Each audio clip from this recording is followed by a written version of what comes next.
So hello hi welcome back to my channel. This is review বাজি চলে একটা নতুন মুভি নিয়ে একটা কথা। এখন প্রথমে আগে বলবো, দেখো ঈদ উল ফিতরে বাংলাদেশে 3-4টে বই রিলিজ করেছিল। তার মধ্যে প্রিন্স আছে, দম আছে, রাক্ষস আছে এবং তার সাথে আরো একটা নিশ মুভি রিলিজ করেছিল। মুভিটার নাম কি? বনলতা এক্সপ্রেস। কেমন লাগলো মুভিটা? দেখো, বিখ্যাত লেখক হুমায়ুন আহমেদের কিছুক্ষণ বলে একটা উপন্যাস আছে।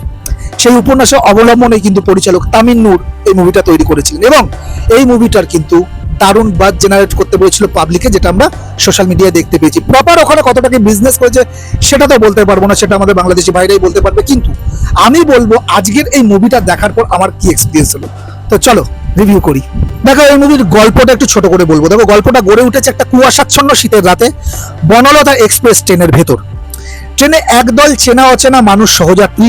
এদের মধ্যে একজন শিক্ষামন্ত্রী, যেটা চঞ্চল চৌধুরী প্লে করছে, একজন সাধারণ মধ্যবিত্ত মানুষ রশিদউদ্দিন, যেটা মোশাররফ করিম প্লে করছে, এবং একজন ডাক্তার সারিফুল রাজ, একজন তরুণী যেটা সাবিলা নূর, আর এছাড়া অনেক কিছু আছেন যাত্রীরা। তো এরা মুখ্য চরিত্রে আছে, এগুলো ব্যাপার। বাইরে থেকে এদের জীবন যেমনই দেখাক না কেন, ট্রেনের ভিতরে একটা কামরায় তাদের ভিতরে যে আসল রূপ, গোপন কষ্ট, রাজনৈতিক জটিলতা এবং নৈতিক অবক্ষয়ের গল্পগুলো আস্তে আস্তে বেরিয়ে আসতে থাকে। পুরো ট্রেন যাত্রাটাই যেন আমাদের সমাজের একটা ছোটখাটো রূপক। ট্রেনের এই চার দেওয়ালের ভেতর একটা রাতে কিভাবে কিছু মানুষের জীবন চিরতরে বদলে যায় তাই নিয়ে কিন্তু এগিয়েছে এই মুভির গল্প। তো হ্যাঁ, গোটা মুভিটা ট্রেনের মধ্যেই। মুভিটা কেমন লাগলো? পজিটিভ দিকে চলে আসবো সরাসরি। এই মুভির প্রথম পজিটিভ দিক যেটা তোমরা সবাই জানো, পাওয়ার হাউস দুজন অ্যাক্টর চঞ্চল চৌধুরী এবং মোশাররফ করিম। এই দুজনের অভিনয় নিয়ে নতুন করে বলার কিছু আছে কি? চঞ্চল চৌধুরী মন্ত্রী হিসেবে তার দম্ভ আর ভেতরের দ্বিধা দারুণ ফুটিয়ে তুলেছেন। অন্যদিকে মোশাররফ করিমের চিরচেনা সেই স্বাভাবিক অভিনয় পুরো মুভিটাকে মাটির কাছাকাছি ধরে রাখতে সাহায্য করেছে। তাদের মুখে ডায়লগ ডেলিভারি থিয়েটারে তালি পাওয়ার মতো হয়েছিল। এবং এখন যখন আমি ফাঁকা ঘরে বসে একসাথে পরিবার নিয়ে দেখছি মুভিটা, তখনও কিন্তু আমার তালি দিতে মন করেছে, হাততালি দিতে মন করেছে। আরে দারুণ! তো এরকম একটা এক্সপিরিয়েন্স আছে। তো হ্যাঁ, ডায়লগ ডেলিভারি কিন্তু কিছু কিছু জায়গায় চোখা লেগেছে। আচ্ছা, আরো একটা জিনিস বলবো, এই ছবিতে রাজের অভিনয় আলাদা করে নজর কেড়েছে, যেটা শরীফুল রাজের কথা বলছি। তার চরিত্রের ইমোশনাল গ্রাফটা বেশ পরিণত ছিল, তিনি সেটা দারুণভাবে হ্যান্ডেল করেছেন।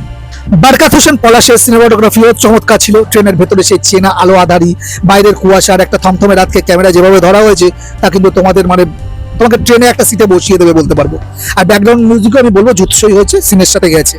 আর মূল উপন্যাসের যে ফিল, অর্থাৎ মানুষের সাইকোলজি এবং হুট করে চেনা মানুষের অচেনা হয়ে যাওয়া, সেই ফিলটা পরিচালক তামিন নূর কিন্তু একদম নষ্ট হতে দেননি, সেই ফিল কিন্তু রেখেছেন। তো হুমায়ুন আহমেদের গল্পের সার্থকতা তিনি রেখেছেন। চলে আসবো সরাসরি নেগেটিভ দিকে, আর সেরকম পজিটিভ দিক নেই, ঠিক আছে?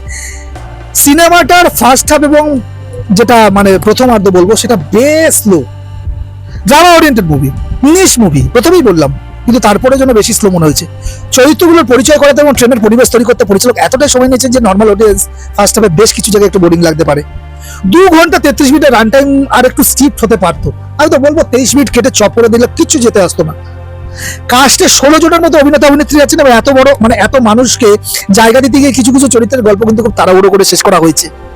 আজমেরি হক বাঁধন বা জাকিরা বাড়ি মমর মতো শক্তিশালী অভিনেত্রীদের স্ক্রিন টাইম আরো ভালো এবং অর্থপূর্ণ হতে পারতো, তাদের কিন্তু চরিত্রগুলো একটু আটকাচে লেগেছে। আমার সিনেমার শেষের দিকে এসে কিছু কিছু দৃশ্য অতিরিক্ত নাটকে বা মেলোড্রামাটিক মনে হয়।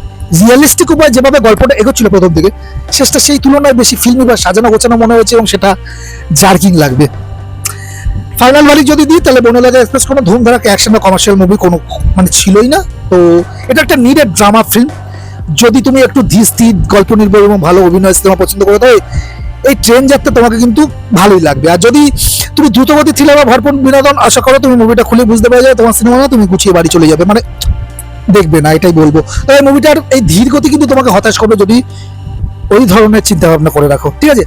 মুভিটা মাস্টারপিস হতে পারতো, কিন্তু মনে হলো আমার পোটেনশিয়াল ছিল, কিন্তু সাম্প্রতিক সময়ের অন্যতম একটা সৎ এবং দেখার মতো একটা বাংলা সিনেমায় হয়েছে, মাস্টারপিস হতে পারেনি, এটাই যা। তবে ভালো লাগবে মুভিটা, আমি বলবো। দম মুভিটা দেখেছো, ভালো লেগেছে, এই মুভিটা দেখলো ভালো লাগবে। তো এই ছিল আমার বনলতা এক্সপ্রেস নিয়ে অল ওভার রিভিউ। এই ভিডিওটা যদি ভালো লাগে একটা লাইক শেয়ার করে দিও, আর এই ভিডিওটা এই চ্যানেলটাকে যদি কোনো রকম সাপোর্ট করে ইচ্ছে কখনো আসে তাহলে একটা সাবস্ক্রাইব করে দিও। তাহলেই আবার দেখা হচ্ছে নতুন ভিডিওতে। ততক্ষণ ভালো থাকো, টাটা।